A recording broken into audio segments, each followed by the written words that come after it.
meaning of life. Chapter 13. What does the word meaning mean? Is it something that is significant or of value to us? Yes. Is it possible to find meaning or purpose or persistence or resolve or a sense of significance or value in a life based on chance? Do we give meaning to something or somebody, or do we take meaning from something or somebody? Words have meaning, depending on our understanding of them and the context in which they are spoken. Have you ever said, "That's not what I mean," or "What did you mean by that?" Or "Do you know what I mean?" There is much room for misunderstanding in conversation. Our past experiences of things people said to us and how we understood them are often significant voices in our head and can cause trauma in our self-esteem circuits. However, meanings are changeable with perspective. If they were not, then coaches and psychiatrists would be out of business a long time ago. How we view the world is directly related to how we understand and apply meaning to the people, environments, and circumstances we associate with. The people and things you see in the world are not objects to you, they are meanings. The world is very complex. You cannot perceive everything that is around you, so you focus on what has meaning for you. Your brain hides the other parts from your conscious self. You must also consider your current emotional state, which affects your perceptions and your moods. You also need to factor in your field of experience, your desires, your life expectations, and your understanding or perspective on them. These are your key motivators. You are at the center of your realm of experience. Your past experiences have a large impact on your present view of what things have meaning for you. Your future is also implicit because it is folded up in your present, waiting for you to uncover it. It depends on the actions or thoughts you approach your present with. So, for example, you get a letter in the post. It is from a solicitor. You are holding something in the present that could be part of your past and about to change your future. It is only a piece of paper in an envelope with words on it, but its meaning may alter your view of your past and have an impact on your future. Something you did or did not do in your past now arrives in your present, and your future is also wrapped up in that moment. Every interaction with the world, every thought, every meaning you derive, and every action creates a new version of you. You are a process, ever-changing. We create values and beliefs, but meanings come from somewhere inside us. It takes work to expose your own self. What you know is nothing more than what something means to you. Think of a photo that has low resolution. It's what we call a thumbnail image. You can see what it is, but not with a lot of detail. We don't want to overload our brain capacity with pixel-laden images of everything around us, so our brain hides the unimportant parts of our lives in low-resolution images. Generally, what you focus on is given the most data space in your brain. Think of driving through the countryside. You know that there are houses, hedges, and other items on either side of you, but with little detail. It is only if something moves that catches your attention, or something of specific interest to you, like another vehicle, a signpost, or a petrol station. There are many other objects and people in your life that you take for granted for their function, without paying much attention to their detail, until they have meaning for you. We subconsciously apply meaning to objects before we apply names. For example, our car is a gets me to where I want to go thing before it is a car. We don't actually think about it in car terms until it breaks down. Now it is no longer a gets me to where I want to go thing, it is a car thing, and we realize we know nothing about it. Now it means inconvenience for you, a loss of your time and money, and generally a negative in your life. When we want to sit down, a chair or perhaps a step or a wall is a sitting down place before we name it for what it is. If we are standing beside a cliff, we see a falling off place before we call it a cliff. Everything is a what does that mean for me or to me thing before we give it a name. Often we apply the same to people. When we meet someone, how we approach them or greet them will be dependent on what they mean to us. If we're a sales assistant, a customer might mean a commission for us. If we need a car repair, the mechanic might mean a solution to our problem. If it's a friend, it might mean a happy feeling inside us. If it's an enemy, it might mean run away. All those meanings are generated inside us, so how we apply meaning to the world is inside us. If we are happy, it's inside us. If we are sad, it's inside us. If we are frustrated, it's inside us. If we are angry, it's inside us. The world is inside us. Our feelings are connected to the meaning we apply to everything around us. There are many things we don't focus on until they break down or grow in meaning for us, including our health. Keep your being in focus, the being of who you are. It is not where you are going or what you are doing that has a destiny. It is who you are becoming that has a destiny. That will highlight what has meaning for you and ultimately decide the path you choose into your future. Is it chance that a person should become an outstanding artist or scientist or inventor or business person or statesman? Hardly. Did they learn to be that, or was it already inside them as potential, and their education, training, and the meaning they associated with it brought out their unique way of doing that? Is there something special inside all of us, calling to us to give life to it? I believe yes. Is it usually hidden behind some challenges, some past experience, some difficulty that obscures it and needs to be overcome? Yes. It's like a hidden treasure deep inside us. We might not know what it is exactly, but we will instantly recognize it when we see it. It will resonate with our inner eye, and we will feel an urge to pursue it. It might not be a mission to change the whole world, but it will definitely change someone's world, maybe just yours, but I doubt that. How can we identify what it is? Its nature is to call out to us, to illuminate, to shine a light, to give us a desire, to give something meaning or purpose. In order to get our attention, it beckons to us.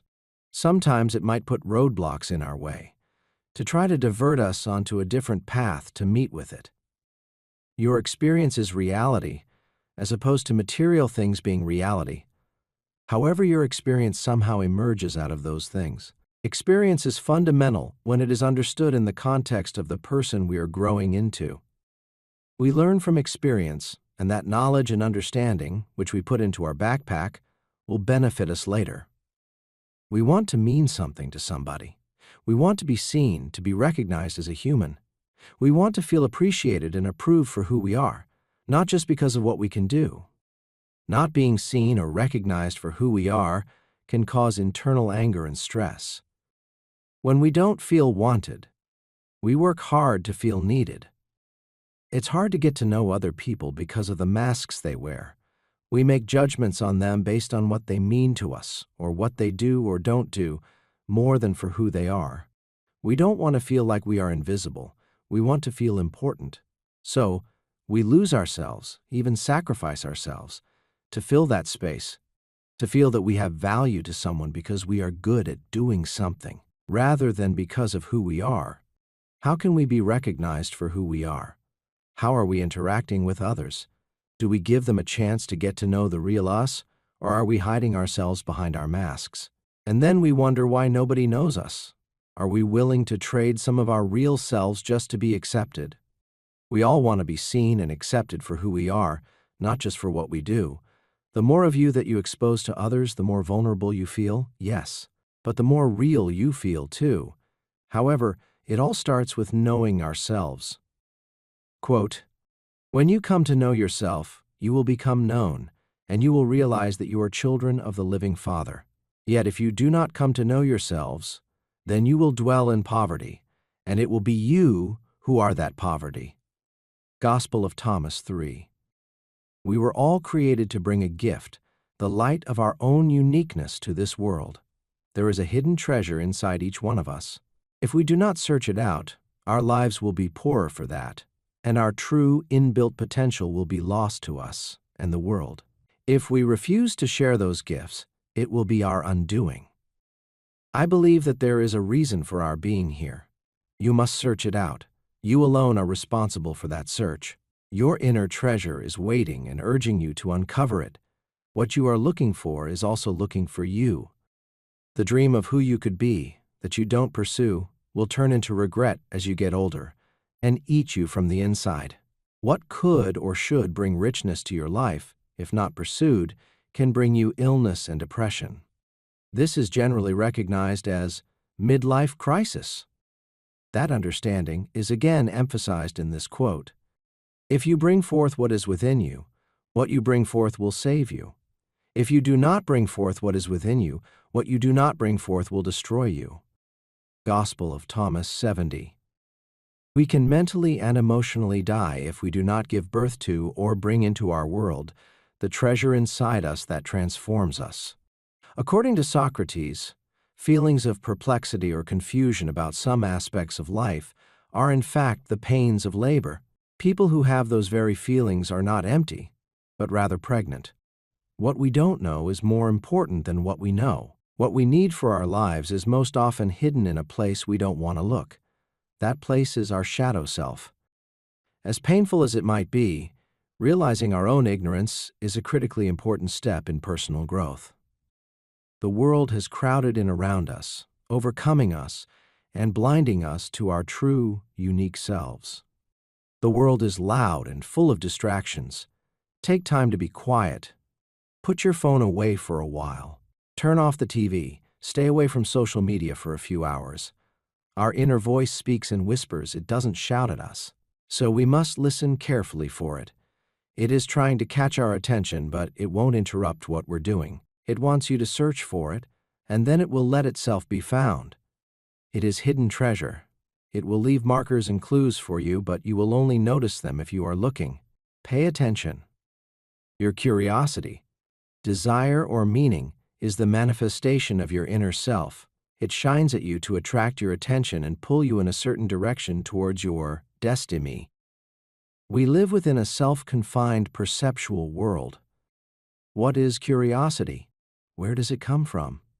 Where does an idea or flash of inspiration or interest come from?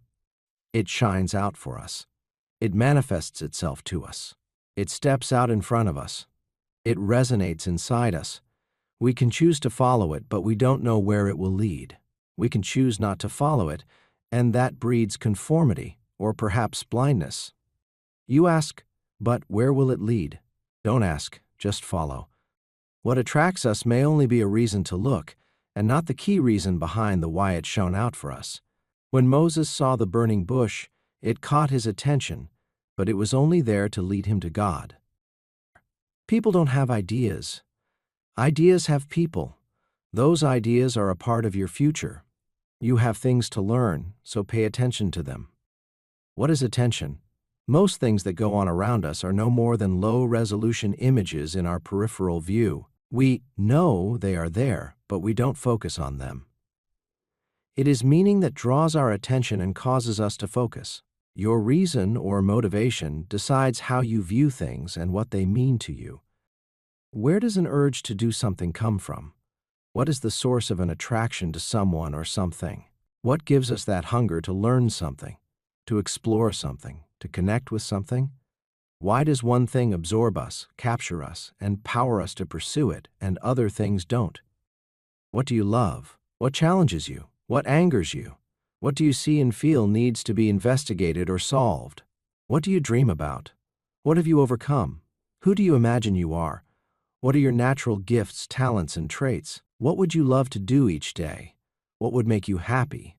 What would give your life meaning? What is standing in the way of you pursuing them? These are all clues to who and what you have the potential to become and what you are called to do. If it is your true destiny potential, then there is a way to live it, and if you search for it, that way will find you. Get to know yourself. Search inward. What is your concept of yourself? What does it mean to be a being? Freedom must be earned. You must work to be a being and not be distracted by things that really don't matter to you. Can you answer, what would make you happy? We believe that some big events in our lives can make us happy, like a month away in a foreign country on holidays or buying a home, or even having children. But they don't happen often. Collectively, perhaps only 15 times in our lifetime. They are exceptional times in our lives, times to share and celebrate, however. Long-term happiness is actually to be found in the mundane moments. You will likely share breakfast with your partner about 15,000 times in your life. That's a lot of small times that add up to a life. Work to make those daily parts right. Share a few moments actually seeing and acknowledging each other in those mundane moments. Celebrate your partner, and the other parts will somehow find a way to work themselves out. You must see and acknowledge that your being is justifiable. In other words, that you believe it and that there is good reason for it. Where do your values come from? Did you choose them? Did you make your own or learn them from someone else? What do they mean to you? Are you comfortable and confident sharing them and standing up for them? Do you want to become known for holding those values? You live your life according to what has meaning for you. How do you arrive at a point of meaning? What are the parameters of what has meaning for you? That can be a difficult question to answer. Every individual will have different influences on them that cause them to decide meaning. A piece of bread will have more meaning to a hungry person than to a well-fed one. Meaning is a dynamic interaction between ourselves and the world. We both give and take meaning. We give meaning by attributing significance to people, things, and experiences based on our beliefs, emotions, and cultural context. Our perceptions and interpretations infuse them with purpose. Simultaneously, we take meaning from our interactions with the world. We extract insights, lessons, and emotions from these experiences, shaping our understanding of ourselves and our surroundings. It's a symbiotic relationship. We contribute meaning through our perspectives, and we extract meaning from the world's responses to our perceptions, resulting in a continuous exchange that enriches our existence. I believe the essence of a meaning for you will fall into one or more of these four categories. At some point in your life, you will encounter all of them. 1. What solves a problem for you has meaning. 2. What makes you feel good has meaning. 3. The requirement of duty has meaning. 4. The requirement of pain has meaning. The meaning conveyed to you or applied by you to these is the essence of life. Quote, "Man is the measure of all things, of those which are that they are, and of those which are not that they are not. For human beings, the world is what it appears to them to be, not something else. It makes no sense to tell a person that it is really warm when he is shivering with cold, because for him it is cold. For him, the cold exists, and there is his truth." Protagoras. Greek philosopher,